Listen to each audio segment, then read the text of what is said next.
Hello, traders. FX Pip Collector here. Today is Wednesday, October 29th, and this is my analysis for the Euro US dollar on the daily time frame. So on the daily time frame, I'm definitely still very bearish. I still think this is a ABC flat, whether it's a running flat targeting this area or an expanding flat targeting this area, I don't know, but I'm still very bearish. And based on structure alone, the trend is definitely downward, but still making lower lows, lower highs.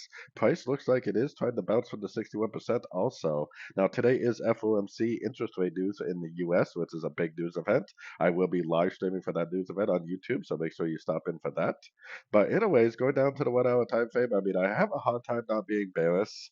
We definitely did get a nice fib bounce right here, but I need to see a nice solid break of structure. And for me, the nice solid break would be right here.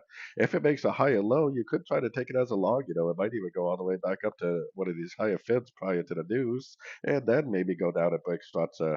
It's the break of structure that's going to prove that we're going back down. If it never breaks structure, then I guess you would definitely want to stay bullish on these sort of time frames.